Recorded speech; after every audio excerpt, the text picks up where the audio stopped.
Chapitre 8. Le château de construction moderne à l'italienne, avec deux ailes avançant et trois perrons, se déployait au bois d'une immense pelouse où paissaient quelques vaches entre des bouquets de grands arbres espacés, tandis que des bannettes d'arbustes, rhododendrons, seringas et boules de neige bombaient leurs touffes de verdure inégale sur la ligne courbe du chemin sablé. Une rivière passait sous un pont. À travers la brume, on distinguait des bâtiments à chaume, à toit de chaume, éparpillés dans la prairie, que bordait un pan douce de coteaux couverts de bois, et par derrière, dans les massifs, se tenaient sur deux lignes parallèles les remises et les écuries, restes conservés de l'ancien château démoli. Le boc de Charles s'arrêtait devant le perron du milieu. Les deux mystiques parurent. Le marquis s'avança et, offrant son bras à la femme du médecin, l'introduisit dans le vestibule. Il était pavé de dalles en marbre, très haut, et le bruit des pas avec celui des voix y retentissait comme dans une église. En face montait un escalier droit, et à gauche, une galerie donnant sur le jardin conduisait à la salle de billard dont on entendait, dès la porte, caramboler les boules d'ivoire. Comme elle la traversait pour aller au salon, Emma vit autour du jeu des hommes à figure grave, le menton posé sur de hautes cravates, décorés tous et qui souriaient silencieusement en poussant leur queue. Sur la boiserie sombre du lambris, de grands cadres dorés portaient, au bas de leur bordure, des noms écrits en lettres noires. Elle lut Jean-Antoine d'Andervilliers, d'Hiver Bonneville, comte de la Vaubyessard et baron de la Fresnaye, tué à la bataille de Coutras le 20 octobre 1587. Et sur un autre, Jean-Antoine Henri Guy d'Andervilliers de la Vaubyessard, amiral de France et chevalier de l'ordre de Saint-Michel, blessé au combat de la Hougue-Saint-Vaast le 29 mai 1692, mort à la Vaubyessard le 23 janvier 1693. Puis on distinguait à peine ceux qui suivaient, car la lumière des lampes, rabattue sur le tapis vert du billard, laissait flotter une ombre dans l'appartement. Brunissant les toiles horizontales, elles se brisaient contre elles en arêtes fines selon les craquelures du vernis. Et de tous ces grands carrés noirs, bordés d'or sortaient, çà et là, quelques portions plus claires de la peinture, un front pâle, deux yeux qui vous regardaient, des perruques se déroulant sur l'épaule poudrée des habits rouges, ou bien la boucle d'une jarretière au haut d'un mollet rebondi. Le marquis ouvrit la porte du salon. Une des dames se leva, la marquise elle-même, vint à la rencontre d'Emma et la fit asseoir près d'elle sur une causeuse où elle se mit à lui parler amicalement comme si elle la connaissait depuis longtemps. C'était une femme de la quarantaine environ, à belles épaules, à nez busqué, à la voix traînante, et pourtant, ce soir-là, sur ses cheveux châtains, un, sur ses cheveux châtains, un simple fichu de guipure qui retombait par derrière un triangle. Une jeune personne blonde se tenait à côté, dans une chaise à dossier long, et des messieurs, qui avaient une petite fleur à la boutonnière de leur habit, causaient avec les dames tout autour de la cheminée. À 7 heures, on servit le dîner. Les hommes plus nombreux s'assirent à la première table, dans le vestibule, et les dames à la seconde, dans la salle à manger, avec le marquis et la marquise. Emma se sentit en entrant enveloppée par un air chaud, mélange du parfum, des fleurs et du beau linge, du fumet des viandes et de l'odeur des truffes. Les bougies des candélabres allongeaient des flammes sur les cloches d'argent. Les cristaux à facettes, couverts d'une buée mate, se renvoyaient des rayons pâles. Des bouquets étaient en ligne sur toute la longueur de la table, et dans les assiettes à large bordure, les serviettes, arrangées à manière de bonnets d'évêque, tenaient entre les bâillements de leurs deux plis, chacune un petit pain de forme ovale. Les pattes rouges des homards dépassaient les plats. De gros fruits dans des corbeilles à jour s'étageaient sur la mousse. Les cailles avaient leurs plumes, des fumées montaient, et un bas de soie, un culotte courte, un cravate blanche, un jabot, grave comme un juge, le maître d'hôtel, passait entre les épaules des convives. Les plats tout découpés faisaient d'un coup de sa cuillère sauter pour vous le morceau qu'on choisissait. Sur ce grand poêle de porcelaine à baguette de cuivre, une statue de femme drapée jusqu'au menton regardait immobile la salle pleine de monde. Madame Bovary remarqua que plusieurs dames n'avaient pas mis leurs gants dans leurs verres.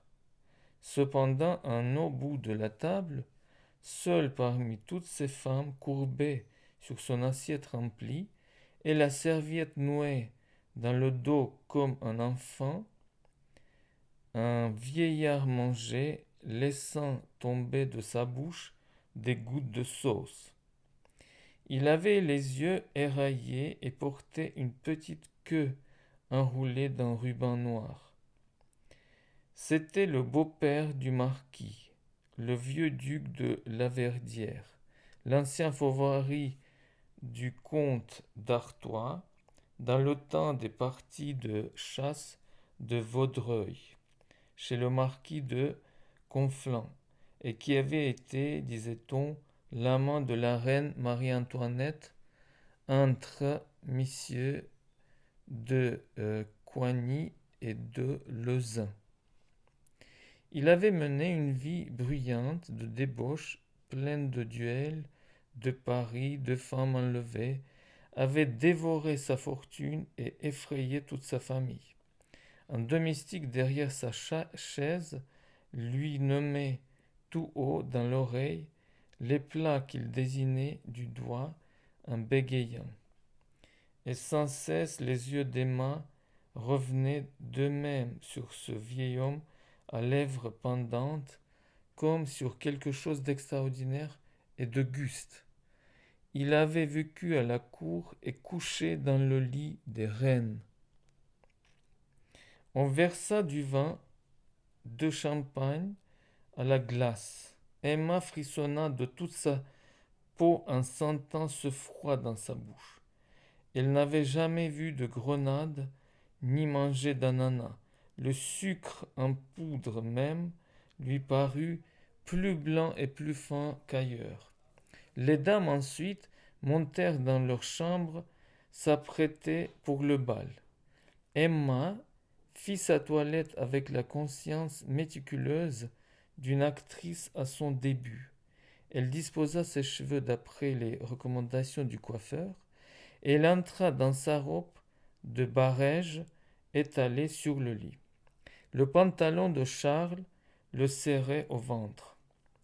Les sous-pieds vont me gêner pour danser, dit-il. Danser? Reprit Emma. Oui, mais tu as perdu la tête? On se moquerait de toi. Reste à ta place. D'ailleurs, c'est plus convenable pour un médecin, ajouta-t-elle. Charles se tut. Il marchait de long en large, attendant qu'Emma fût habillée. Il la voyait par derrière dans la glace, entre deux flambeaux. Ses yeux noirs semblaient plus noirs. Ses bandeaux doucement bombés vers les oreilles luisaient d'un éclat bleu. Une rose à son chignon tremblait sur une tige mobile, avec des gouttes d'eau factices au bout de ses feuilles. Elle avait une robe de safran pâle, relevée par 3 bouquets de roses pompons mêlés de verdure. Charles l'embrassait sur l'épaule. Laisse-moi, dit-elle, tu me chiffonnes. On entendit une ritournelle de violon et les sons d'un cor. Elle descendit l'escalier se retenant de courir. Les quadrilles étaient commencées. Il avait du monde. On se poussait. Elle se plaçait près de la porte sur une banquette. Quand la contredanse fut finie, le parquet resta libre pour les groupes d'hommes causant debout et les domestiques en livrée qui apportaient de grands plateaux. Sur la ligne des femmes assises, les éventails peints s'agitaient. Les bouquets cachaient à demi le sourire des visages et les flacons à bouchons d'or tournaient dans les mains entr'ouvertes dont les gants blancs marquaient la forme des ongles et serraient la chair aux poignets. Les garnitures de dentelle, les broches de diamants, les bracelets à médaillons frissonnaient au corsage, scintillaient aux poitrines, bruissaient sur les bras nus. Les chevelures bien collées sur les fronts et les tordues à la nuque, avaient en couronne un grappe ou un rameau des myosotis, du jasmin, des fleurs de grenadier, des épis ou des bleuets. Pacifiques à leur place, des mères à figure renfrognée portaient des turbans rouges. Le cœur d'Emma lui battit un peu lorsque son cavalier la tenait par le bout des doigts. Elle vint se mettre en ligne et attendit le coup d'archet pour partir. Mais bientôt l'émotion disparut, et se balançant au rythme de l'orchestre, elle glissait en avant avec des mouvements légers du cou. Un sourire lui montait aux lèvres à certaines délicatesses du violon qui jouait seul, quelquefois, quand les autres instruments se taisaient. On entendait le bruit clair des louis d'or qui se versaient à côté, sur le tapis des tables. Puis, tout reprenait à la fois. Le cornet à piston lançait un éclat sonore, les pieds retombaient en mesure, les jupes se bouffaient et frôlaient, les mains se donnaient, se quittaient, les mêmes yeux, s'abaissant devant vous, revenaient se fixer sur les vôtres. Quelques hommes, une quinzaine, de 25 à 40 ans, disséminés parmi les danseurs ou causant à l'entrée des portes, se distinguaient de la foule par un air de famille, quelles que fussent leurs différences d'âge, de toilette ou de figure. Leurs habits, mieux faits, semblaient d'un drap plus souple, et leurs cheveux ramenés en boucle vers les tempes, lustrés par les pommades plus fines. Ils avaient le teint de la richesse, ce teint blanc que rehausse la pâleur des porcelaines, les moires du satin, le vernis des beaux meubles, et qu'entretient dans sa santé un régime discret de nourriture exquise. Leurs cous tournaient à l'aise sur des cravates basses, leurs favoris longs tombaient sur des cols rabattus, ils essuyaient les lèvres à des mouchoirs brodés d'un large chiffre, d'où sortait une odeur suave. Ceux qui commençaient à vieillir avaient l'air jeune, tandis que quelque chose de mûr s'étendait sur le visage des jeunes. Dans leur regard indifférent flottait la quiétude de passion journellement assouvie, et à travers leur manière douce perçait cette brutalité particulière que communique la domination de choses à demi faciles, dans lesquelles la force s'exerce et où la vanité s'amuse, le maniement des chevaux de race et la société des femmes perdues. À 3 pas des mains, un cavalier en habit bleu causait Italie avec une jeune femme pâle portant une parure de perles. Il vantait la grosseur des piliers de Saint-Pierre, Tivoli, le Vésuve, Castellamare et les Cassines, les roses de Gênes, le Colisée au clair de lune. Emma écoutait de son autre oreille une conversation pleine de mots qu'elle ne comprenait pas. On entourait un tout jeune homme qui avait battu la semaine d'avant Miss Arabelle et Romulus, et gagné 2000 louis à sauter un fossé en Angleterre. L'un se plaignait de ses coureurs qui engraissaient, un autre des fautes d'impression qui avaient dénaturé le nom de son cheval. L'air du bal était lourd. Les lampes pâlissaient. On refluait dans la salle de billard. Un domestique monta sur une chaise et cassa 2 vitres. Au bruit des éclats de verre, Madame Bovary tourna la tête et aperçut dans le jardin, contre les carreaux, des faces de paysans qui regardaient. Alors le souvenir de Berthaud lui arriva. Elle revit la ferme, la mare bourbeuse, son père en blouse sous les pommiers, et elle se revit elle-même comme autrefois, écrémant avec son doigt les terrines de lait dans la laitière, mais aux fulgurations de l'heure présente, sa vie passée, si nette jusqu'alors, s'évanouissait tout entière, et elle doutait presque de l'avoir vécue.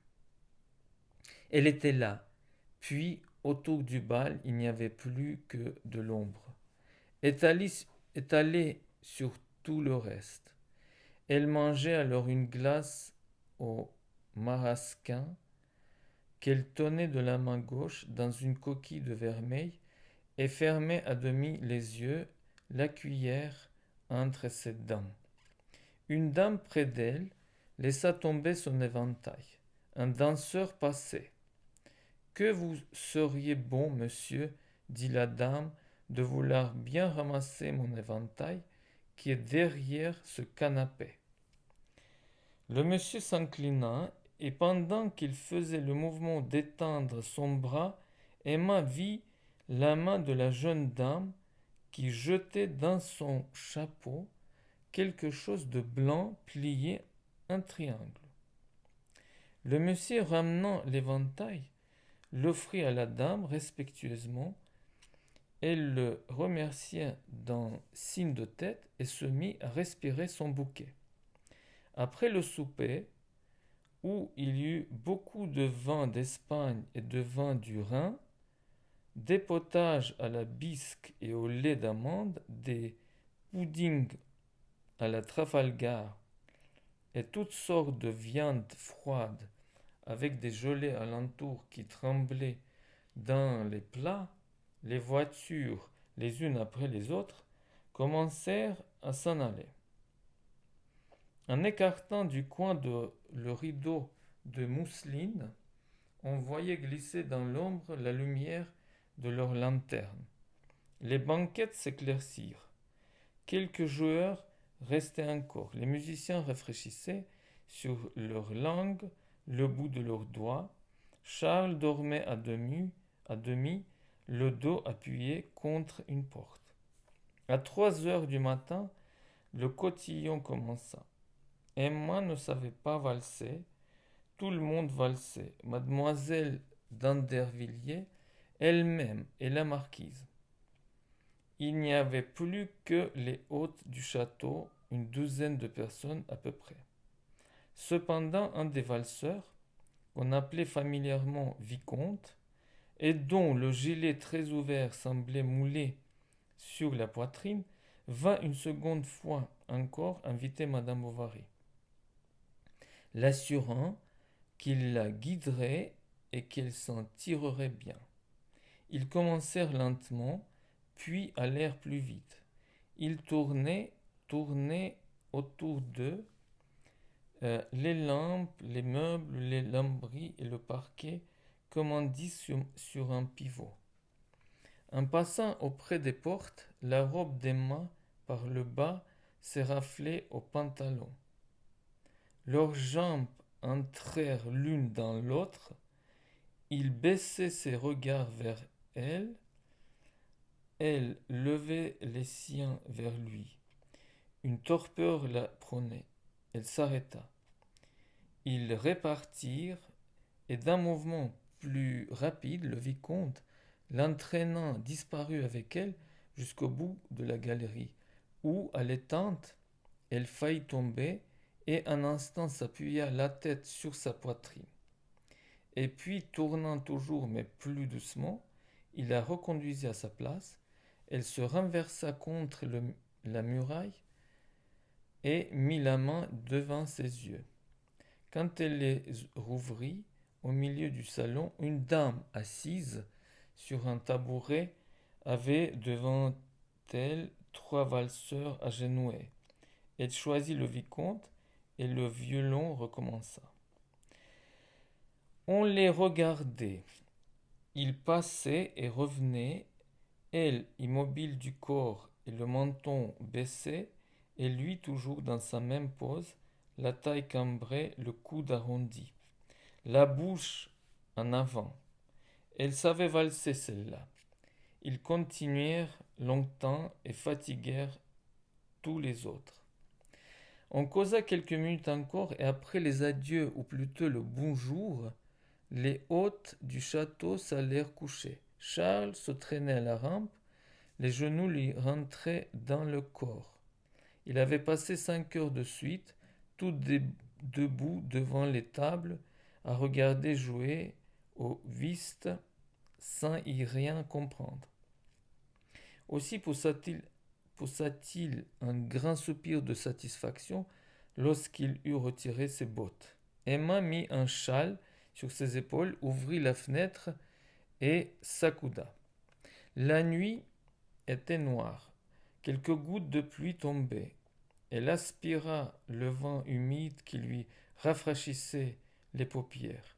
La musique du bal bourdonnait encore à ses oreilles, et elle faisait des efforts pour se tenir éveillée, afin de prolonger l'illusion de cette vie luxueuse qu'il lui faudrait tout à l'heure abandonner.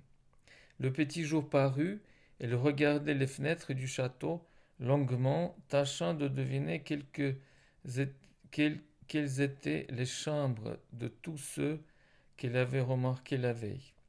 Elle aurait voulu savoir leur existence, y pénétrer, s'y confondre. Mais elle grelottait de froid. Elle se déshabilla et se blottit entre les draps contre Charles qui dormait. Il y eut beaucoup de monde au déjeuner. Le repas dura 10 minutes. On ne servit aucune liqueur, ce qui étonna le médecin. Ensuite, mademoiselle d'Andervilliers ramassa des morceaux de brioche dans une bannette pour les porter au cygne sur la pièce d'eau. Et on s'alla promener dans la serre chaude où des plantes bizarres hérissées de poils s'étageaient en pyramide sous des vases suspendus, qui, parés à des nids de serpents trop pleins, laissaient retomber de leurs bords de longs cordons verts entrelacés. L'orangerie que l'on trouvait au bout menait à couvert jusqu'au commun du château. Le marquis, pour amuser la jeune femme, l'amena voir les écuries. Au-dessus des râteliers, en forme de corbeille, des plaques de porcelaine portaient en noir le nom des chevaux. Chaque bête s'agitait dans sa stalle quand on passait près d'elle, en claquant de la langue. Le plancher de la sellerie luisait à l'œil comme le parquet d'un salon. Les harnais de voiture étaient dressés dans le milieu sur deux colonnes tournantes, et les mors, les fouets, les étriers, les gourmettes rangés en ligne tout le long de la muraille. Charles, cependant, alla prier un domestique d'atteler son boc. On l'amena devant le perron, et tous les paquets y étant fourrés, les époux Bovary firent leur politesse au marquis et à la marquise et repartirent pour Tostes. Emma, silencieuse, regardait tourner les roues. Charles, posé sur le bord extrême de la banquette, conduisait les deux bras écartés, et le petit cheval trottait l'amble dans les brancards qui étaient trop larges pour lui. Les guides molles battaient sur sa croupe, ainsi trempant d'écume, et la boîte ficelée derrière le boc donnait contre la caisse de grands coups réguliers. Ils étaient sur les hauteurs de Tribourville lorsque devant eux, tout à coup, des cavaliers passèrent en riant avec des cigares à la bouche. Emma crut reconnaître le vicomte. Elle se détourna et n'aperçut à l'horizon que le mouvement des têtes s'abaissant et montant selon la cadence inégale du trot ou du galop. Un quart de lieue plus loin, il fallut s'arrêter pour raccommoder avec de la corde le reculement qui était rompu. Mais Charles, donnant au harnais un dernier coup d'œil, vit quelque chose par terre entre les jambes de son cheval. Elle y ramassa un porte-cigare, tout bordé de soie verte et blasonné à son milieu comme la portière d'un carrosse. Il y a même 2 cigares dedans, dit-il. Ce sera pour ce soir, après dîner. Tu fumes donc demanda-t-elle. Quelquefois, quand l'occasion se présente. Il mit sa trouvaille dans sa poche et fouetta le bidet. Quand ils arrivèrent chez eux, le dîner n'était point prêt. Madame s'emporta. Nastasie répondit insolemment. Parlez, dit Emma, c'est se moquer. Je vous chasse. Il y avait pour dîner de la soupe à l'oignon avec un morceau de veau à l'oseille. Charles, assis devant Emma, dit en se frottant les mains d'un air heureux. Cela fait plaisir de se retrouver chez soi. On entendait Nastasie qui pleurait. Il aimait un peu cette pauvre fille. Elle lui avait autrefois tenu société pendant bien des soirs, dans les désœuvrements de son veuvage. C'était sa première pratique, sa plus ancienne connaissance du pays. Est-ce que tu l'as renvoyé pour tout de bon? Dit-il enfin. Oui, qui m'en empêche, répondit-elle. Puis ils se chauffèrent dans la cuisine pendant qu'on apprêtait leur chambre. Charles se mit à fumer. Il fumait en avançant les lèvres, crachant à toute minute, se reculant à chaque bouffée. Tu vas te faire mal, dit-elle dédaigneusement. Il déposa son cigare et courut avaler à la pompe un verre d'eau froide. Emma, saisissant le porte-cigare, le jeta vivement au fond de l'armoire. La journée fut longue. Le lendemain, elle se promena dans son jardinet, passant et revenant par les mêmes allées, s'arrêtant devant les plates-bandes, devant l'espalier, devant le curé de plâtre, considérant avec l'ébahissement toutes ces choses d'autrefois qu'elle connaissait si bien. Comme le bal déjà lui semblait loin, qui donc écartait, à tant de distance, le matin d'avant-hier et le soir d'aujourd'hui?